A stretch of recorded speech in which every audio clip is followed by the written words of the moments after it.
ustedes van a ver un montón de causas de dolor de espalda.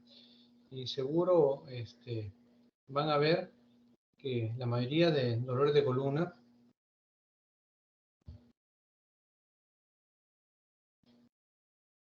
es por un problema muscular, por una hernia. Los tumores de columna son poco frecuentes. La proporción entre los tumores de cabeza y los tumores de columna es 9-1. O sea, por cada 9 tumores de cabeza van a haber un tumor de columna. Ahora, la ventaja de trabajar en un Instituto Nacional de Ciencias Neurológicas es que nosotros tenemos una buena casuística de tumores debido a que somos un centro de referencia a nivel nacional. Y por eso tenemos una buena casuística, ¿no? Pero normalmente no son tan frecuentes. Si ustedes van a ser médicos generales o de otras especialidades, no es frecuente ver los tumores de columna. Sin embargo, si les toca ver algún familiar con un dolor lumbar, un dolor cervical o dorsal, sobre todo si tiene presenta focalización, o sea, tiene adormecimiento, falta de fuerza en el brazo o en las piernas, y se hace la resonancia magnética, y ven que no es una hernia, no es una estenosis de columna, y ven definitivamente es un tumor, ahí la cosa cambia, el pronóstico cambia. Ahora, no todos los tumores de columna son un desastre, ¿no? Hay varios tipos de tumores de columna. Hay tumores de columna benignos y malignos. Hay tumores que son fáciles de resecar y tumores que son difíciles de resecar. Vamos a hacer un recuerdo de la que es la anatomía de la columna, el segmento cervical, dorsal, lumbar, sacro. Los tumores de columna pueden ubicarse dentro del hueso, pueden encontrarse dentro del canal raquídeo. Esto nos va a permitir tener una clasificación topográfica del tumor. Los tumores metastásicos generalmente se van a ubicar a nivel del pedículo, porque el diagnóstico diferencial de una lesión del cuerpo vertebral es con las fracturas por osteoporosis. Las fracturas por osteoporosis generalmente son en el cuerpo. Aparte también que las fracturas por osteoporosis se pueden implementar con una densitometría ósea. En la densitometría ósea va a salir osteoporosis. Y el tipo de caída va a ser muy leve, ¿no? Para que produzca una fractura del cuerpo vertebral. En cambio, en el pedículo, generalmente, en algunos casos hay antecedentes de cáncer conocido, y en otros casos no. Bueno, es un cáncer conocido, generalmente es pulmón, mama, próstata, ovario, tiroides. Entonces, si ustedes ven acá la vista sagital o lateral, este es el cuerpo vertebral. En el cuerpo vertebral generalmente son fracturas por osteoporosis. Y acá, en el pedículo, por donde ingresa el tornillo transpedicular, es donde se ubican los tumores metastásicos. Vamos a ver que la médula va a tener segmentos cervical, dorsal, lumbar. Entonces vemos acá la estructura, pues, ¿no? Vemos la médula. A nivel de los forámenes van saliendo las raíces. Y vemos esta lesión por acá, lesión tumoral, que va a comprimir, dependiendo si comprime la raíz o comprime la médula, en forma parcial o total, va a producir un cuadro clínico. Este cuadro clínico va a producir lo que es dolor, adormecimiento, falta de fuerza y problema de control de esfínteres. Entonces la sintomatología va a ir variando, pues, ¿no? De acuerdo a estos síntomas. Empieza con dolor. Se habla de una hemisección medular, sección medular o sección medular completa. Esto es cuando el tumor comprime la médula. El comprimir la médula va a producir síntomas. Ahora, dependiendo del tipo del tumor, si es un tumor benigno o maligno, va a haber la rapidez con la que crece el tumor, ¿no? Que puede ser semanas, meses o incluso años. Empezamos con el dolor. Por eso siempre cuando pedimos que hablemos al paciente, le decimos al paciente, señor, muéstreme con un dedo dónde le duele. Te puede señalar el segmento cervical, dorsal o lumbar. La debilidad. Si miembros inferiores, el problema es el nivel dorsal o cervical. Puede ser a nivel lumbar, dorsal o cervical.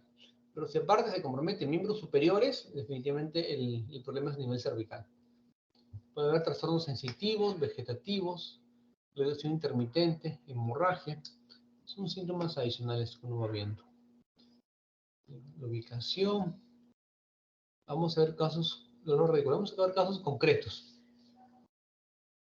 Por ejemplo, aquí vamos a ver la resonancia magnética de un tumor. Para comprender ese tipo de tumor, si es intramedular o extramedular, intradural o extradural, es mejor que vayamos a la clasificación de los tumores raquídeos. Es lo primero que debemos de ver. En este gráfico se ve claramente la ubicación de los tumores, ¿no? Vemos acá una vista posterior de una columna donde se ha hecho una incisión en la línea media, se ha hecho un desplazamiento de los planos musculares, se ha hecho lo que es la laminectomía, se ha sacado la parte de la apófisis espinosa y las láminas. Esto blanco de acá es la dura madre, que es la membrana que envuelve la médula. Y este amarillo de acá es el tumor. El tumor, al encontrarse fuera de la membrana que cubre la médula dura madre, se llama un tumor extradural. Obviamente es que si es extradural, que está fuera de la dura madre, obviamente también es un tumor extramedular, por si acaso. Entonces, este tumor extradural, generalmente lo más frecuente son los tumores metastásicos. Generalmente se encuentran en la parte del hueso, en el pedículo específicamente. También existen tumores primarios que nacen del hueso, como los osteomas, osteoides, que son tumores poco frecuentes. Ahora, si el tumor está por dentro de la dura madre, este blanquito de la dura madre, igual en la figura 2 y en la figura 3 está dentro de la dura madre, son tumores intradurales, dentro de la dura madre, que dependiendo su relación con la médula, pueden estar por fuera de la médula, como se puede ver acá, color amarillo, o puede estar dentro de la médula, como se ve acá de color rojo. Puede ser extramedular o intramedular. Si es extramedular, el pronóstico es mejor, pues porque está fuera de la médula. Es posible resecarlo. Por ejemplo, un meningioma. Resecamos el meningioma y no hay problema, ¿no? Recuerden, en el caso anterior vimos que el meningioma es un tumor que nace de la membrana que envuelve a al cerebro o a la médula. Pero si es un tumor intramedular, está dentro de la médula, por ejemplo, un ependimoma, esos tumores son un poco más difíciles de resecar. Hay ependimomas con bordes definidos y ependimomas con bordes no definidos. ¿Qué significa bordes definidos? Que cuando yo hago la incisión de la médula, en la línea media, la hago en la línea media ¿para qué? Para respetar la mayor cantidad de fibras que van de craneal a caudal, del cráneo a los pies. Es porque si hago un corte horizontal, voy a cortarlas todas. Pues obviamente la incisión va a ser vertical. Y vemos ahí el tumor. Si con un disector o con equipo de cirugía vemos que poquito a poquito logramos separar el tumor de la médula y se logra salir todo, el pronóstico es bueno porque se ha hecho una muy buena resección. Dependiendo del tipo de tumor, se puede o no complementar con radioquimio. Pero si el tumor no tiene bordes definidos, yo saco la mayor cantidad de tumor posible y obviamente va a quedar parte del tumor que va a requerir tratamiento complementario. Pero al hacer eso, obviamente, alejar más tumor es más difícil que el efecto coadyuvante de la radio y la quimio dan efecto. Y por lo tanto, el pronóstico de la vida también baja. Entonces, tenemos acá, esta es la clasificación topográfica, que es la que me interesa como neurocirujano, ¿no? El tumor es extradural, por ejemplo, la metástasis o los tumores primarios de hueso. Si es intradural, que va a depender si es extramedular o intramedular. Si es extramedular, ¿no? Es más fácil de resecar. Si es intramedular, es más difícil de resecar. Pues el ejemplo de extramedular son los meningiomas y los intramedulares son los ependimomas, también pueden ser los astrocitomas. Tenemos acá una clasificación, esta clasificación porcentaje más o menos lo que les decía. Si me preguntan cuáles son los tumores más frecuentes, van a ser los extradurales, principalmente la metástasis. Pero si hablamos de tumores más raros, son los primarios, son poco frecuentes. Y de los intradurales, Los más frecuentes son los extramedulares, que hablamos de los meningiomas, neurofibromas, lipomas. Y los intramedulares, que son el 5% de los tumores, los más frecuentes son los astrostomas y ependimomas. Son cirugías un poco más complejas, requieren un microscopio, requieren paciencia para poder erradicarlo completo, y el tratamiento se complementa con radio y quimio. Ahora, si queremos una clasificación más básica, podemos hablar de tumores benignos o malignos. Benignos: neurinoma, meningioma, neurofibroma, lipomas. Malignos: gliomas o astrocitomas, que hemos visto en la clase anterior que eran sinónimos. Los sarcomas, carcinomas, cordomas, neuroblastomas o la metástasis. Y dentro de la metástasis, lo más frecuente es la metástasis de pulmón, próstata, mama, estómago, tiroides, melanoma. Vamos a hacer un poco de imágenes. Primero quiero ver las metástasis, que es lo más frecuente.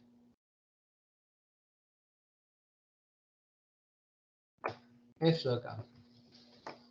Esa imagen nunca se olviden, porque lo van a ver con frecuencia. Recuerden que hasta el 70% de los pacientes con cáncer hacen metástasis a columna.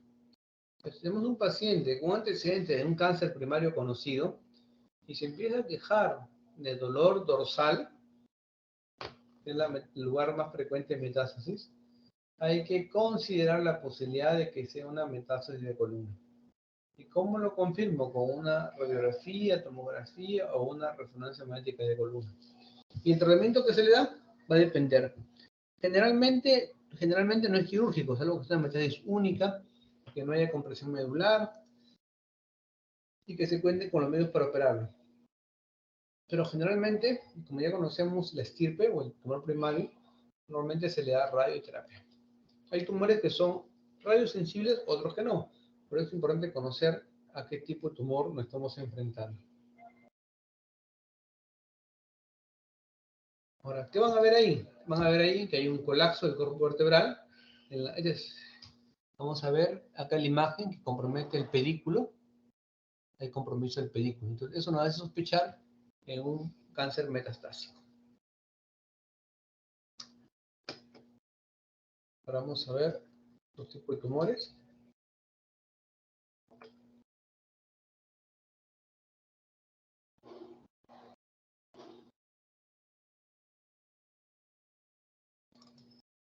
Tenemos, por ejemplo, un tumor.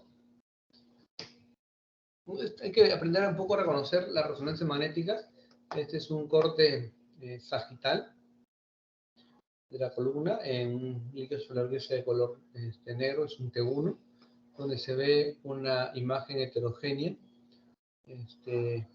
hipointensa, rodeada por una imagen hiperintensa. Contamos los cuerpos vertebrales, C1, C2, C3, a nivel de C4, D5, C6, C7, D1, D2, D3, D4, D5. Más o menos proyectado a esa altura. Ahora hay que ver qué cuadro clínico va a tener este paciente. También tiene un cuadro clínico, una cuadriparesia. Va a haber un nivel sensitivo de C4, más o menos, y probablemente hay compromiso de esfínteres. Este otro paciente, por ejemplo, vemos en imagen un corte sagital con el líquido cefalorraquídeo de color negro, un T1, con una imagen hiperintensa redondeada. Vemos aquí la reglita, más o menos mide 1,5 centímetros a nivel que se proyecta a nivel de C2. Vemos aquí que dice más C, más contraste, dependiendo del lugar donde haga la resonancia magnética, puede decir con gadolinio, puede decir CC más contraste, puede decir más C. Entonces uno ya sabe que es con contraste.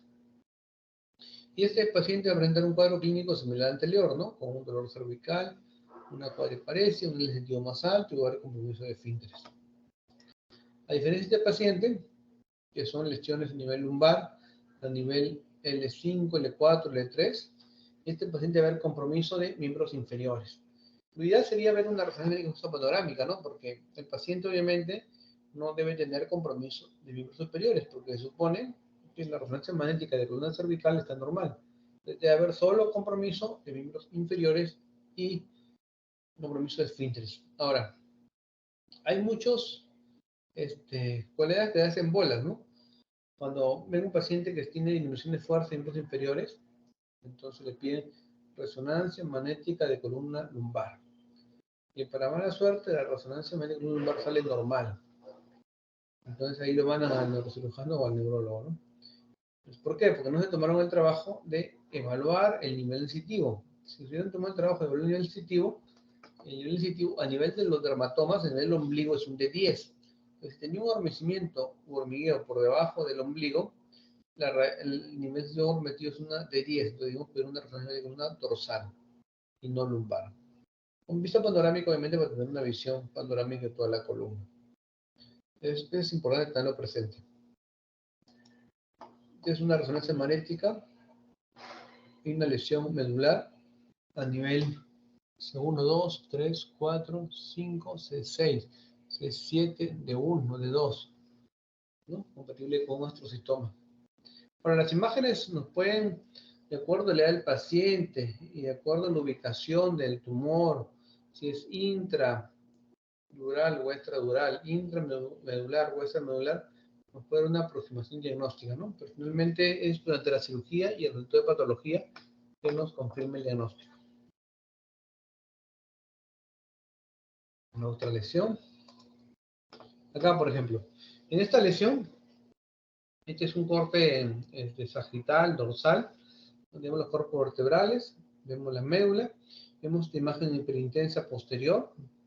Esta imagen es compatible con un meningioma, ¿no? Obviamente tengo que ver más cortes para hacer el diagnóstico de un meningioma, ¿no? Y obviamente el resultado pasa a patología.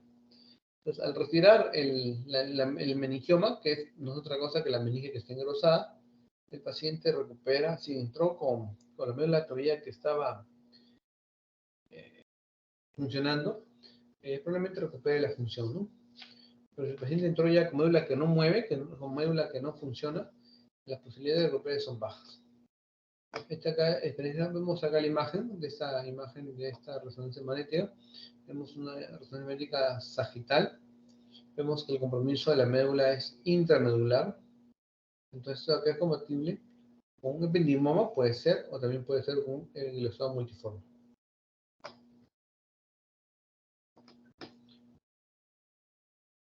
Vemos otra imagen, meningiomas a nivel lumbar. Las características son las imágenes de la metástasis, ¿no? La metástasis es importante que ustedes todos consideren porque al final el problema oncológico es bastante frecuente, ¿no? Hay ahora inmunomoduladores que se usan para controlar mejor los cánceres. Ustedes tienen algún paciente con cáncer que han ido o sospechar, pedir pues su radiografía o tomografía de columna, y si ven esas lesiones características de fracturas de nivel dorsal con compromiso del pedículo, realmente el tipo oncológico compromete todo el cuerpo vertebral antes de fracturarse completamente, ¿no? Eso apunta más a un problema neoplásico. En cambio, el paciente tiene un antecedente de historia clínica de osteoporosis, está tratado con calcio, recibe por una fractura muy leve, pero se fractura, entonces apunta más a una fractura osteoporótica. Este acá, por ejemplo, es una lesión a nivel del cerebelo, tronco cerebral. Acá es postmortem, obviamente, entonces es una incisión a nivel cervical alto. Podemos ver cómo el infarto de la zona de medular izquierda ha producido mucho daño sobre la médula espinal, con lo cual ha dañado en gran parte de la estructura de médula. Entonces, este paciente, ¿de qué va a fallecer? Este paciente va a quedar postrado, ¿no? El cáncer de médula, en este caso el glioblastoma multiforme medular cervical, no mata en sí como cáncer, sino que mata porque el paciente se queda postrado. El paciente al estar postrado no va a poder, si es cervical, pues no va a poder mover las piernas, los brazos, no va a poder orinar. Entonces, el paciente va a hacer neumonías aspirativas, infección urinaria, va a haber escaras, entonces el paciente muere por un shock séptico, por la postración, ¿no? El paciente no va a poder toser, al no poder toser, va a ser problema con facilidad y neumonía aspirativa. El paciente va a estar con una sonda Foley permanente, ¿no? Al principio, de repente la familia logra contratar a un enfermero, un técnico que le cambie periódicamente cada 2 semanas o una sonda siliconada que es al mes. Al principio la sonda va a tener brío, ¿no? Pero conforme pasan los meses o los años, la familia como que hace un estrés, del estrés del cuidador, ¿no? Y ya no le dan los mismos cuidados y la sonda va a estar manchada, sucia y fácilmente se infectar, ¿no? O las escaras, ¿no? Acuérdense que un paciente con postrado hay que cambiarle de posición cada 4 horas, ¿no? Y lo cual es, la mayoría de gente de la familia trabaja. Especialmente para mover un paciente necesitan 2 personas, porque el paciente puede pesar. Entonces, al moverlo, cada 4 horas, eso evita las escaras, pero requiere tiempo. Una buena opción son los colchones antiescaras que permiten cambiar la posición de apoyo, ¿no? Los métodos a considerar: paciente con glioma medular cervical, mientras más alta sea la lesión, hay más compromiso motor, de más fibras nerviosas.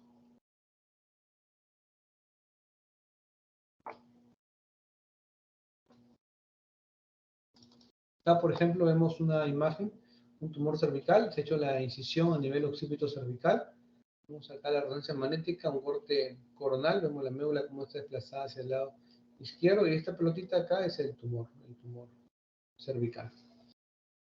Acá es una imagen gráfica de un epenipoma de film terminal, donde tengo que resecarlo bien y retirarlo, ¿no? Evitando sacar una raíz motora, ¿no? Eso ayuda mucho el neuromonitoreo.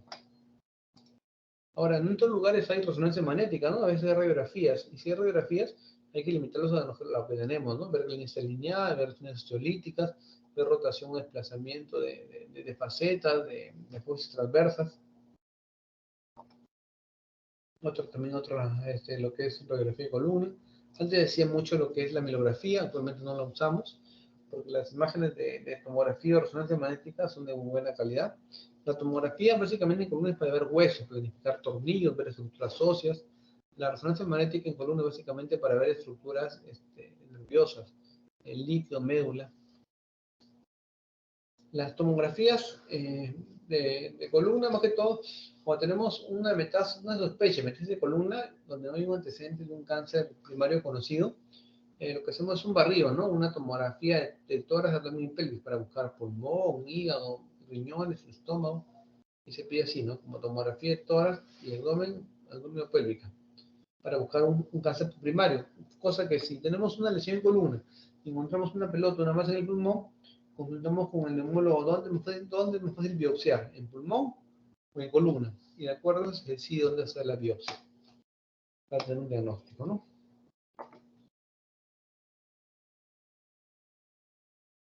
Ahora, aquí lo que vemos es la resonancia magnética. Generalmente los radiólogos ven lo que es, cómo se ve, si se ve isointenso, hipointenso, hiperintenso, en T1, en T2, de ubicación, y de acuerdo a eso tienen sus tablas y pueden diferenciar si la imagen es compatible con un neurinoma, un meningioma, un epenimoma o un ostrocitoma.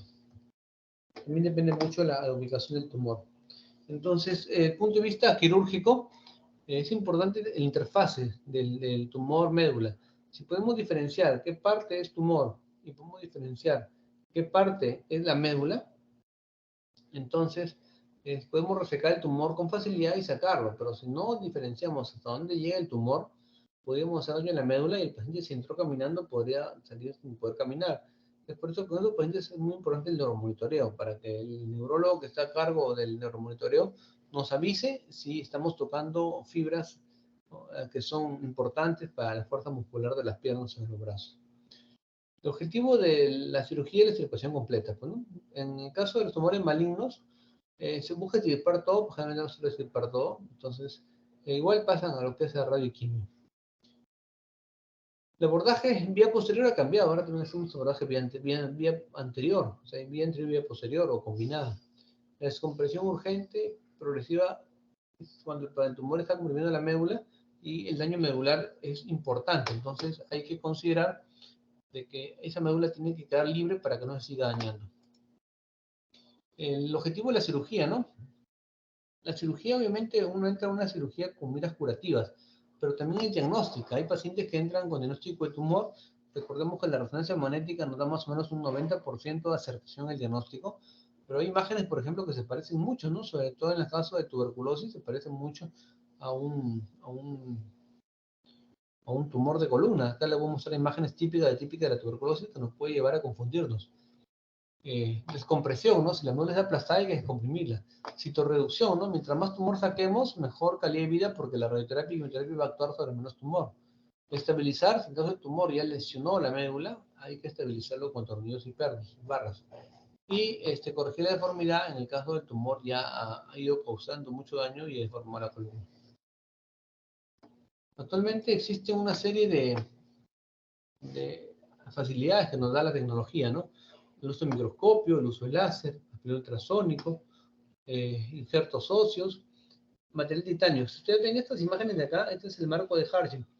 El marco de Harshey hace ya buen tiempo, ya más de 10 años, que no se usa normalmente en el Perú. Si ustedes ven este tipo de marco en una radiografía, y le dice el familiar que sea marco de Harshey, que le pusieron que es de acero, por favor no vayan a cometer el error de pedir una resonancia magnética, porque es acero, y el acero no puede ingresar a una resonadora.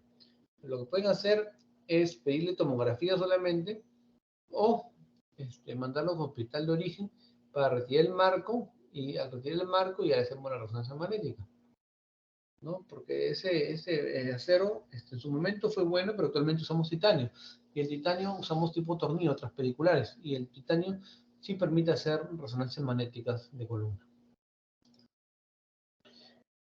Lo que es el tratamiento quirúrgico, ¿no? Que hay varias opciones, el ultrasónico, el láser. Ahora, hay que tener varias cuentas cuando uno entra, varias cosas cuando uno entra a ver un tumor. Al principio, probablemente, si ustedes ven esta imagen intraoperatoria, todo va a aparecer rojo, ¿no? Todo se ve rojo. Pero poco a poco, conforme van adistrando el ojo, van a empezar a ver, por ejemplo, acá, que es médula normal, en la parte superior, acá en la parte inferior, la médula normal. Vemos acá que este tumor, como carne de pescado acá, es el tumor. Vemos cómo está desplazando la médula hacia el lado contralateral, en este caso hacia el lado izquierdo. Y vemos pues que el tumor se identifica fácilmente. Hay que ver que aparentemente tiene planos bien definidos, entonces si pasa esto, hay que proceder a descartar todo el tumor, de preferencia con el uso del microscopio.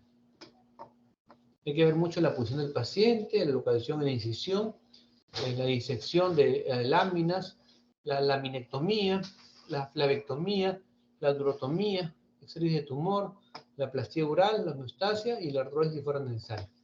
La artrosis es cuando la columna queda inestable. Vamos a ver esto acá. Usualmente ahora estamos usando esto. Como ustedes vean esto, eso es titanio. Sí se puede hacer resonancia magnética. Pero si ven un marco en forma de O con alambre, eso es acero. No pueden pedir resonancia magnética. Entonces, indicación de metástasis vertebral, creo que hemos conversado al principio. Tumor primario desconocido, ¿no? Si no conozco el tumor primario, tengo que hacer una cirugía para ver qué tipo de tumor es y ver si es un tumor radiosensible o no, porque si es para radioterapia, no es necesario resecarlo todo, basta con resecar la parte que comprime la médula para liberar la médula. Si la columna es inestable, hay que estabilizar la columna. ¿Sí? Como visto neurológico, también hay que descomprimir y estabilizar. Si el tumor es radioresistente, como el carcinoma renal, que saben un montón, o los melanomas, entonces no se puede usar radiocirugía ahí. Hay que retirarlo quirúrgicamente.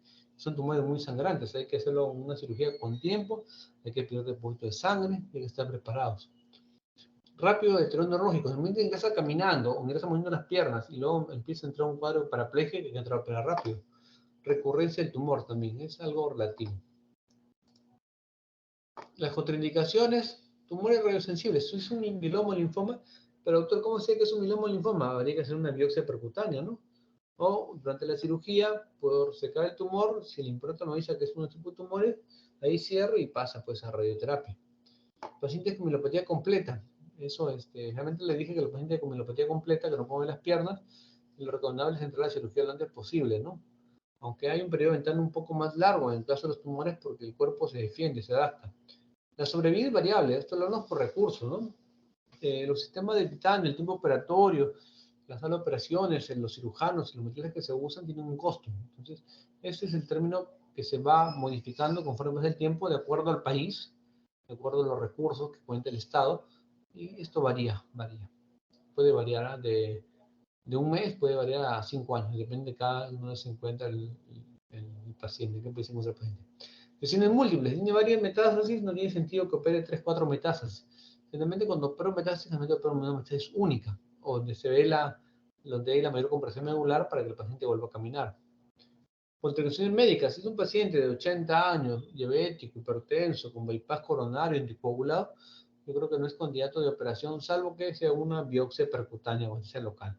pero a ese paciente no voy a hacer una corporectomía, acumulación de tornillos fenestrados maniculados con cemento óseo, no, porque es muy riesgoso por todas las comorbilidades que tiene.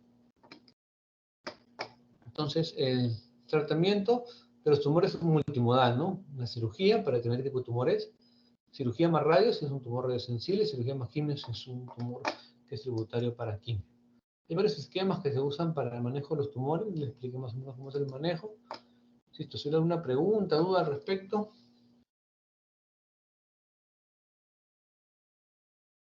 Doctor, ¿qué tal? ¿Cómo está? ¿Me llega a Sí, escuchar? sí, le escucho.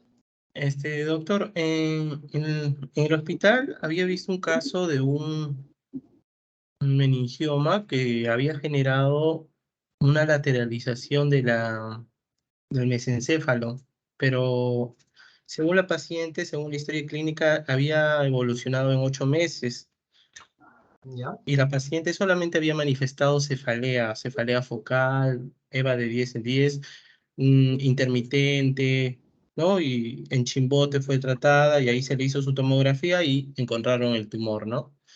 Lo ya. que me llama la atención es que solamente, o sea, un tumor tan grande que lateraliza el cerebro, que genera compresión de los ventrículos laterales, no haya generado más síntomas. Ya, suele pasar, ¿ah? No solamente en cabeza, en columna, en todas las enfermedades. Cuando el tumor de crecimiento es lento, existe un periodo de adaptación. Acuérdense, por ejemplo, en el caso de los tumores de hipófisis. Hay pacientes con tumores de hipófisis que empiezan a perder la visión, generalmente es una hemianopsia. ¿Y cómo se dan cuenta de la familia que tiene un tumor en la cabeza?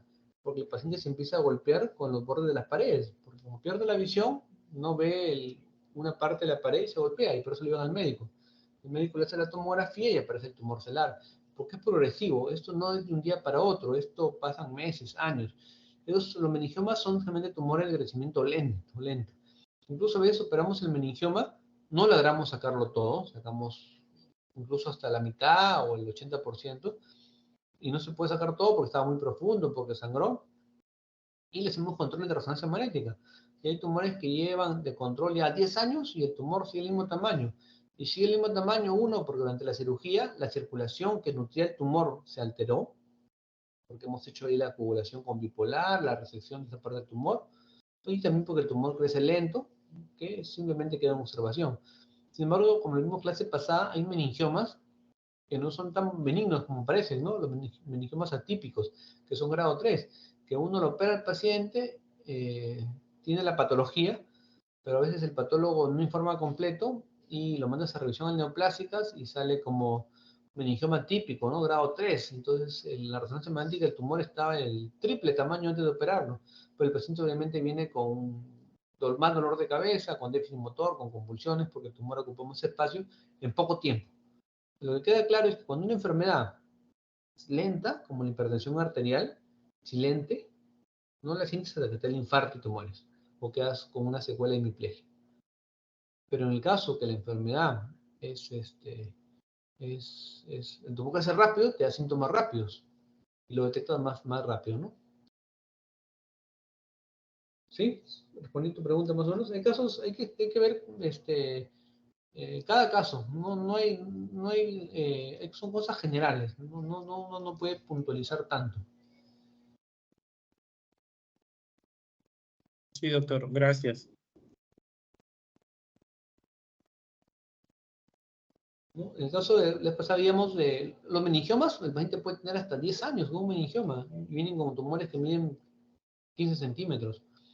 Y el otro extremo de la moneda es el glioblastoma multiforme. El glioblastoma multiforme, el paciente que empezó con dolor de cabeza, al mes convulsionó y estaba con hemiplegia. Y el glioblastoma multiforme, la rapidez con la que crece el tumor es rapidísimo. Y también el paciente se muere a los 6 meses o un año. Es la rapidez con la que crece el tumor. Y el paciente lo traen porque convulsionó, pues, ¿no? En cambio, el otro paciente, el tumor va creciendo lento, lento, lento. No se dan cuenta, no se dan cuenta. Es muy lento el crecimiento. Es día a día. Sí, alguna pregunta, duda.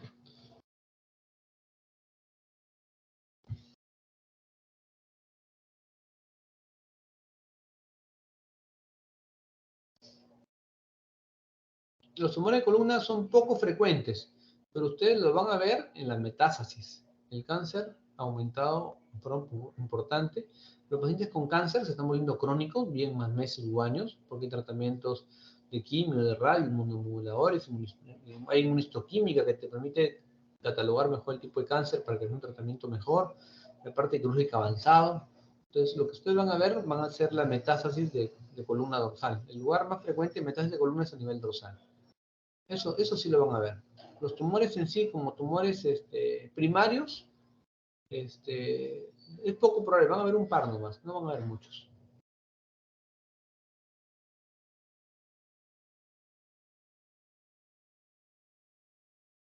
¿Alguna pregunta, duda?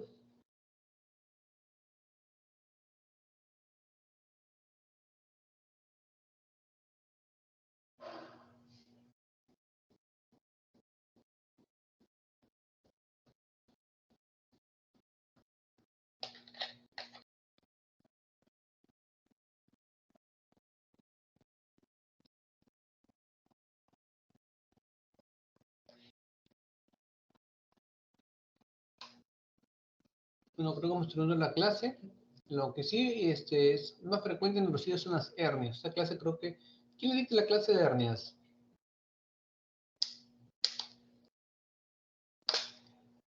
Ya fue dictada, doctor, por el doctor Sí, ¿qué médico le dicta la clase de hernias? Vázquez, el doctor Vázquez. Doctor Vázquez, ya. ¿Todas las hernias se operan?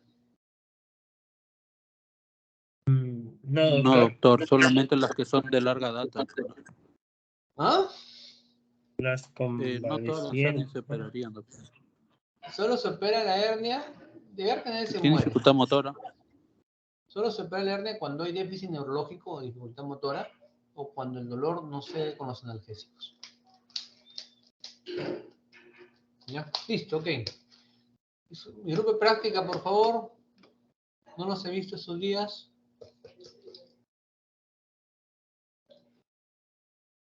Acá estamos, doctor.